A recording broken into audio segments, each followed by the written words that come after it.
Muito boa noite. É um grande prazer estar aqui novamente no Microbiota Trends, onde falamos da disbiose às perspectivas futuras no cuidado clínico do paciente. Eu tenho uma honra de apresentar os palestrantes, mas antes eu gostaria de agradecer a presença do público, agradecer a presença de vocês nessa noite e convidar os próximos palestrantes, que serão o Dr. Ricardo Barbucci, que vai falar das atualizações no conceito de disbiose e os eixos intestinais. Dr. Ricardo, muitos de vocês já conhecem, mas a gente apresenta, ele é médico gastroenterologista, médico da FMUSP, doutor em ciências médicas por lá, e fez o fellow na Universidade do CLA. E a doutora Cristina Targa, que muitos também já conhecem, doutora gastroenterologista pediátrica, professora adjunta na Universidade Federal de Ciências da Saúde de Porto Alegre e também médica do Departamento de Gastro da Sociedade Brasileira de Pediatria. Então é uma honra ter os dois como palestrantes novamente para falar do Microbiota Trends. E antes de começar a me apresentar, eu sou Amanda Buchmann, sou médica gastroenterologista responsável pela linha de gastro da FQM. Então, abro aqui a palestra para vocês. Muito boa noite e obrigada.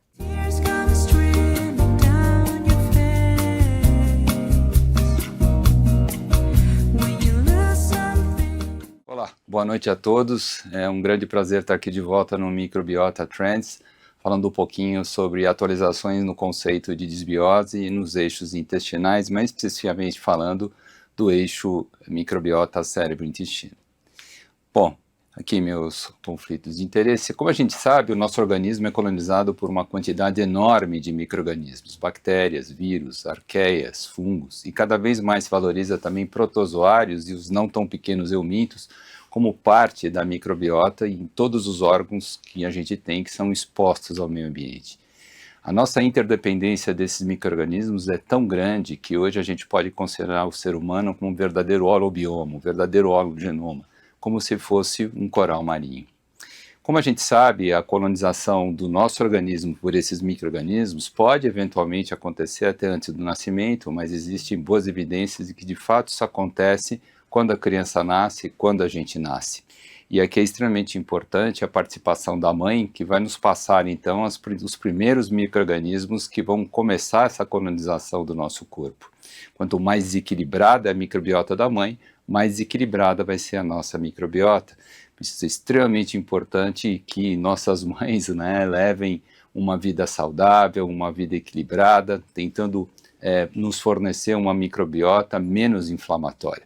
Isso é especialmente importante durante a gestação, quando existe uma preparação da microbiota da mãe para receber a criança, especialmente no canal vaginal. Aqui já existe uma grande diferença das crianças que nascem de parto cesárea para as crianças que nascem de parto natural, de parto normal. Crianças que nascem de parto natural vão entrar em contato inicialmente com as bactérias do períneo materno, enquanto crianças que nascem de parto cesárea vão entrar em contato inicialmente com as bactérias da pele da parede da mãe, da barriga da mãe, e consequentemente também das bactérias do hospital onde é feito o parto. Aparentemente, a presença de parto cesárea no nosso meio é extremamente prevalente ainda, especialmente no meio das classes mais favorecidas, chegando a mais de 80% das cesáreas no Brasil em pacientes de nível sociocultural um pouco mais elevado, o que de fato é bastante alto esse problema. O nascimento através do parto cesárea faz com que inicie a colonização do nosso corpo com bactérias mais inflamatórias, o que pode se correlacionar com uma incidência maior de doenças degenerativas, obesidade, doenças alérgicas, etc. Não só o parto cesárea interfere nisso, mas também a presença do trabalho de parto. Aparentemente, o estresse do parto faz com que exista uma colonização inicial por bactérias menos inflamatórias, o que pode ajudar numa vida mais saudável. Veja o que acontece, por exemplo, com intervenções que a gente pode fazer também periparto, como que ocorre quando a gente faz um parto cesárea e usa antibióticos, por exemplo, profiláticos nessa situação. Como a gente vê, a diferença de colonização é bastante grande para crianças que receberam antibióticos e para mães que receberam antibióticos, crianças que receberam antibióticos no periparto, e a colonização por um conjunto de bactérias mais inflamatórias. Seguindo o parto, vem o aleitamento, e já existe também uma bela diferença das crianças que recebem aleitamento natural para as crianças que recebem formas lácteas. É importante a gente ter em mente que não existe nenhuma mãe com leite igual à da outra. Existe uma variação importante no que diz respeito a quantidade, por exemplo, de carboidratos, de aminoácidos, de gorduras, de imunoglobulinas e também uma quantidade bastante grande e diferente de vários micro-organismos que existem de leite para leite, de mãe para mãe. Então, cada mãe tem um leite específico, o leite que aquela criança daquela mãe precisa para que viva uma vida saudável, para que tenha uma colonização inicial para uma microbiota menos inflamatória. Cada vez mais se valoriza também a participação dos chamados oligosacáridos do leite materno, ou HMOs, que também variam em número e tipo de mãe para mãe. Esses HMOs são extremamente importantes para auxiliar a colonização inicial de microbiota menos inflamatória na criança. Eles funcionam como prebióticos, eles têm um efeito bastante importante protegendo a criança de infecções virais e bacterianas durante o aleitamento. Eles participam com imunomoduladores e, por incrível que pareça, são extremamente importantes também para a formação do sistema nervoso da criança, de tal modo que existem inclusive alguns trabalhos que mostram que crianças que recebem aleitamento materno tendem a ter até um QI superior às crianças que recebem formas lácteas. É óbvio que isso pode ser corrigido dependendo do estímulo que essa criança recebe ao longo da sua evolução, ao longo do seu crescimento. Então, a pior combinação que a gente pode ter são os pacientes que se apresentam, então, nascendo de parto cesárea, com cesárea marcada, sem trabalho de parto e que recebem fórmulas lácteas. Nessa situação, a chance de ter uma colonização inicial para uma microbiota mais inflamatória é muito maior. Durante o aleitamento, além disso, se valoriza muito a alimentação da mãe.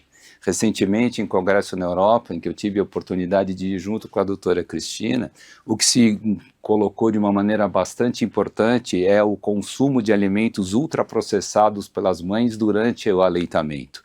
Isso pode fazer com que exista uma mudança do tipo de leite que as mães fornecem para suas crianças, e isso se relaciona com uma chance maior de desenvolvimento de vários tipos de doenças crônicas e degenerativas.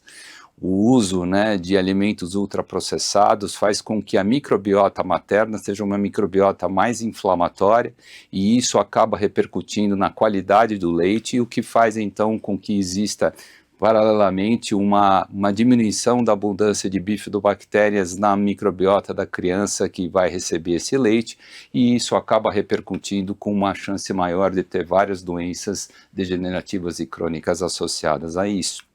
Importante a gente dizer que 50% da microbiota de uma criança são derivadas da mãe, e essa microbiota que a gente adquire próximo do nascimento, a gente acaba carregando para o resto da nossa existência, e portanto essas fases iniciais de formação da microbiota são extremamente importantes. Além do aleitamento, a criança posteriormente começa então a entrar em contato com diferentes alimentos, começa a desenvolver doenças, começa a receber vacinas, começa a receber medicamentos como antibióticos, e tudo isso vai modulando essa microbiota intestinal dessa criança, de tal modo que existe um aumento progressivo no número e de diversidade bacteriana ao longo dos primeiros anos de vida dessas crianças.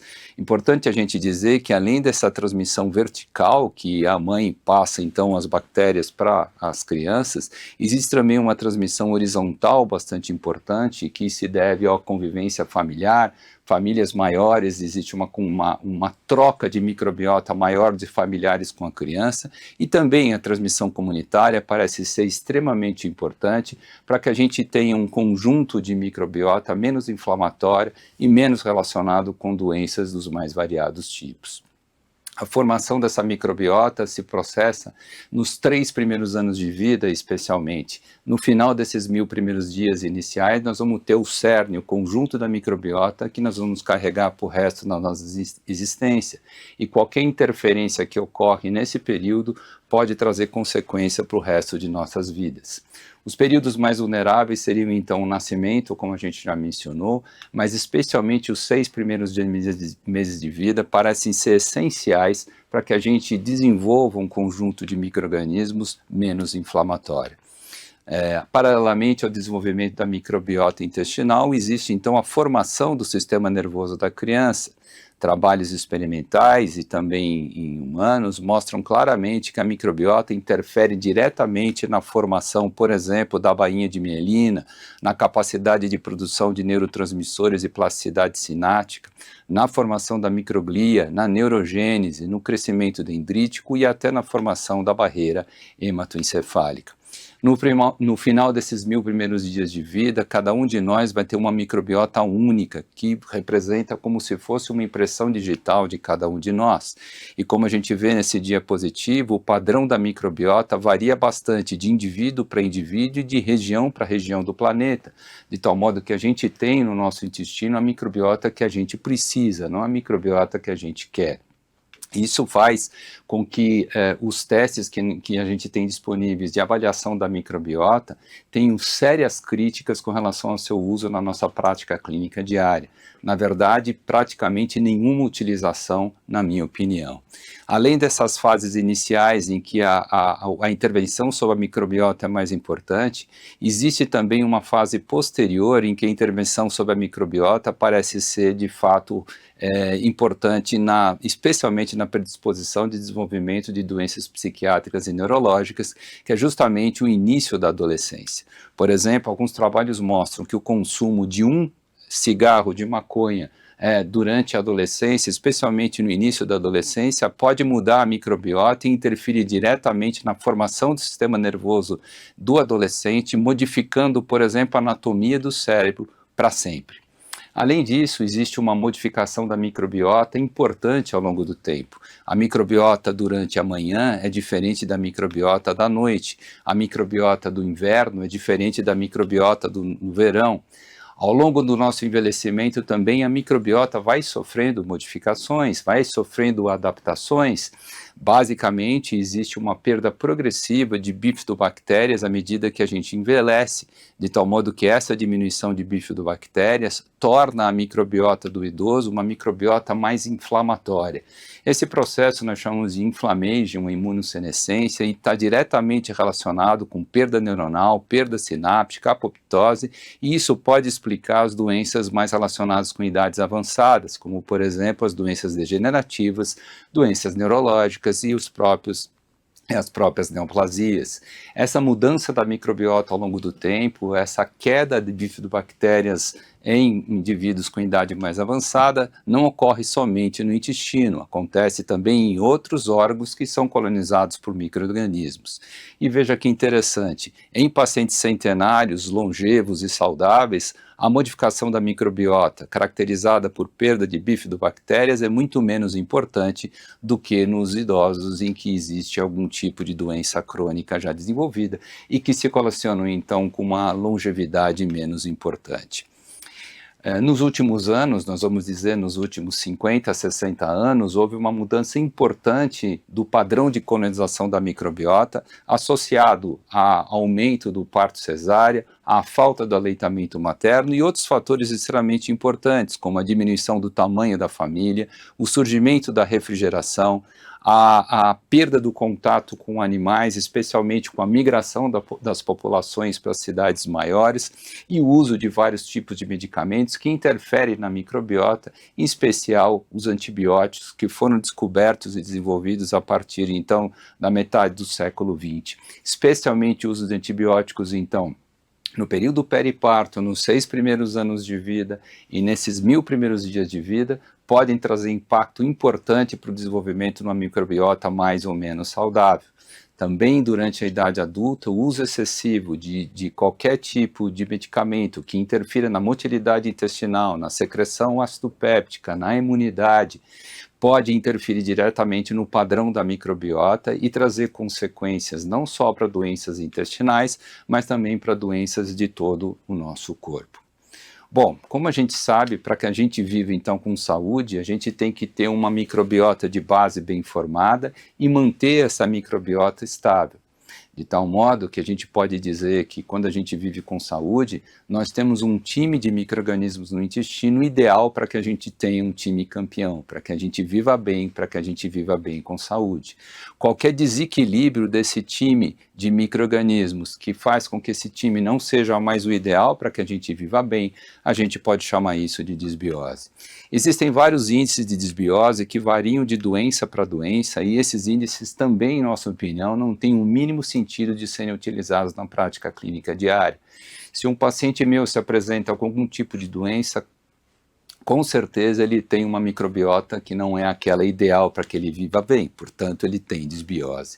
São inúmeras as causas de disbiose que passam desde a formação dessa microbiota até outros fatores que interferem nela, muitos deles a gente já mencionou nos slides anteriores, mas parece que o estresse crônico talvez seja a principal causa de tornar esse time de micro-organismos não adequado para que a gente viva bem. A partir daí, então, a modificação da microbiota do intestino acaba tendo repercussão em diferentes órgãos do nosso organismo através dos diferentes eixos conhecidos, em especial o eixo cérebro-intestino. A mudança da microbiota intestinal, então, faz com que esse padrão de desequilíbrio seja percebido pelo nosso intestino e altere o funcionamento desse órgão.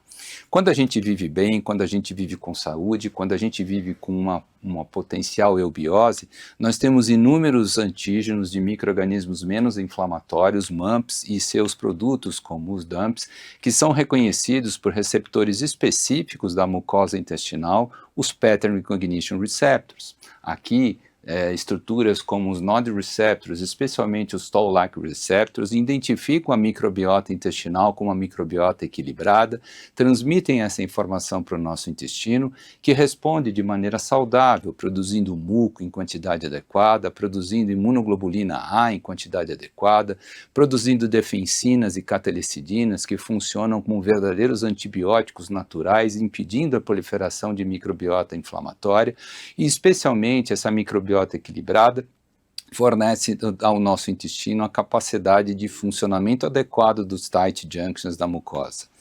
Com um status de desequilíbrio da microbiota, entrando-se em disbiose, isso também é percebido pelos mesmos Pattern Recognition Receptors que transmitem agora essa informação para o intestino, que agora responde de maneira patológica, produzindo menos muco, menos IgA, menos defensinas, e especialmente fazendo com que os tight junctions da mucosa intestinal funcionem de maneira inadequada. Isso se traduz por um aumento da permeabilidade intestinal, produzindo o famoso leaky gut, intestino poroso ou intestino permeável. Além disso, essa microbiota desequilibrada também interfere diretamente na resposta imune que nós temos no nosso organismo, graças à interação que essa microbiota tem com células extremamente importantes, que são as células dendríticas. Como vocês sabem, as células dendríticas do nosso intestino, elas funcionam como maestros da resposta imune, e são essas células que determinam o tipo de resposta inflamatória que nós vamos ter. Havendo interação com uma microbiota desequilibrada, o tipo de resposta inflamatória secundária é uma resposta inflamatória de fato, com produção de várias citocinas inflamatórias, como interferon gama, interleucina 4, interleucina 17, TNF-alfa, etc. Além disso, o aumento da permeabilidade intestinal permite com que antígenos bacterianos, seus produtos, as próprias bactérias e eventualmente até antígenos alimentares ganhem a mucosa, a submucosa, o que desencadeia também uma resposta inflamatória. Essa resposta inflamatória faz com que as várias citocinas produzidas, então, como por exemplo o TNF-alfa e outras citocinas, ganhem a circulação ganhando a circulação, chegam até o nosso sistema nervoso central e interfere diretamente nos processos centrais, modificando, por exemplo, a expressão de receptores de serotonina, interferindo diretamente no sistema linfático, como a gente vai ver mais para frente, e interferindo na modulação central de todas as informações que chegam para o nosso cérebro. Esse processo inflamatório intestinal ainda é percebido por fibras nervosas vagais e extravagais, que levam essa informação também para o nosso cérebro, que recebe essas informações, modula, trata, filtra essas informações e manda uma resposta eferente, alterando as funções intestinais do ponto de vista motor, secretor e de sensibilidade. Ao mesmo tempo, essas mesmas informações vindas do intestino chegam até o hipotálamo, que se comunica com a hipófise, mudando diretamente, então, o metabolismo do nosso organismo, interferindo diretamente na função tiroidiana, na função gonadal, e mudando a produção de vários tipos de hormônios e também a produção de cortisol, o que muda o nosso organismo como um todo. A microbiota ainda interage com células intestinais bastante importantes, as células neuroendócrinas. Essas células são responsáveis pela produção de mais de 30 hormônios e peptídeos, como por exemplo a própria serotonina, em que 95% é produzido pelo próprio intestino, substâncias como GLP-1, GLP-2, GIP, colicistoquinina, peptídeo YY, etc., são todos secretados por células neuroendócrinas e essa secreção ela é modulada pelo tipo de microbiota que nós temos. Esses neuropeptídeos, eles ganham a circulação, chegam até o cérebro, interferindo diretamente na função cerebral. Além disso, existem células neuroendócrinas muito importantes, que a gente chama de células neuropode, que apresentam terminações que comunicam essas células neuroendócrinas diretamente com fibras nervosas aferentes, realizando um verdadeiro shortcut do intestino com o nosso sistema nervoso.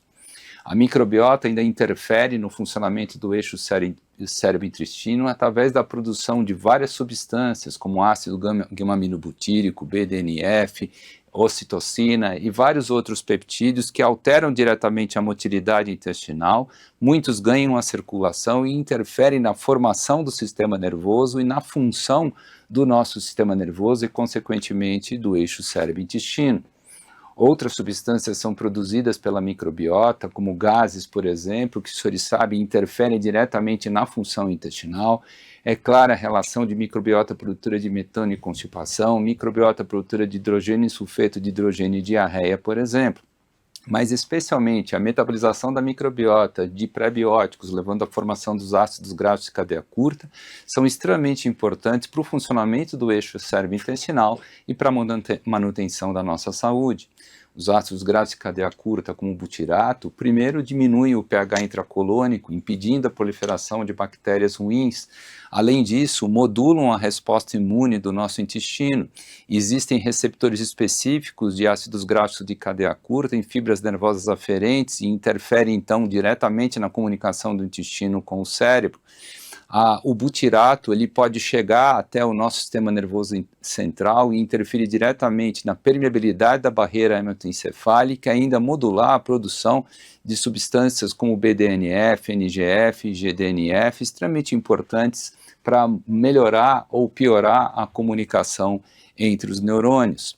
Além disso, os ácidos graxos de cadeia curta também interferem na função das células neuroendócrinas e, portanto, interferem diretamente na produção de inúmeras substâncias que interferem no funcionamento do intestino e do nosso sistema nervoso central. As citocinas inflamatórias que são produzidas no intestino e chegam até o cérebro, ali se acumulam e podem, como a gente já mencionou, interferir diretamente no processo cognitivo. Durante o sono, especialmente durante o sono REM, essas interleucinas elas são literalmente lavadas do cérebro através do sistema que nós chamamos de sistema linfático. Esse sistema nada mais é do que um sistema em que o líquido subaracnoide entra dentro do cérebro através de um espaço formado entre os astrócitos e as arteríolas cerebrais, lava, retira essas interleucinas que saem do cérebro através do mesmo espaço agora existente entre os astrócitos e as vênulas cerebrais, caindo então no sistema linfático e sendo retiradas do cérebro. Esse processo só acontece quando existe sono REM e, como nós sabemos, uma das coisas que controla o ritmo, o ciclo sono-vigília, é justamente a microbiota intestinal. Nós temos 400 vezes mais melatonina, por exemplo, no intestino do que a gente tem no cérebro. Os micro-organismos ainda apresentam também vesículas importantes, os OMVs e os CMVs, dependendo se a bactéria é gram-positiva ou gram-negativa, e essas vesículas apresentam várias coisas dentro delas, como toxinas, material genético, proteínas e peptidoglicanos, que são importantes para a comunicação entre os micro-organismos, mas também extremamente importantes porque ganham a circulação e chegam aos diferentes órgãos do nosso corpo, modulando a função desses órgãos. Além disso, essas vesículas interagem com as mesmas células dendríticas que a gente mencionou anteriormente e podem modular o tipo de resposta imunológica do nosso intestino. A microbiota ainda interfere no eixo cérebro-intestinal através da interferência nos chamados receptores nucleares, modificando a ação, por exemplo, da vitamina D, hormônios tiroidianos, mineralocorticoides, glicocorticoides, vários hormônios como os hormônios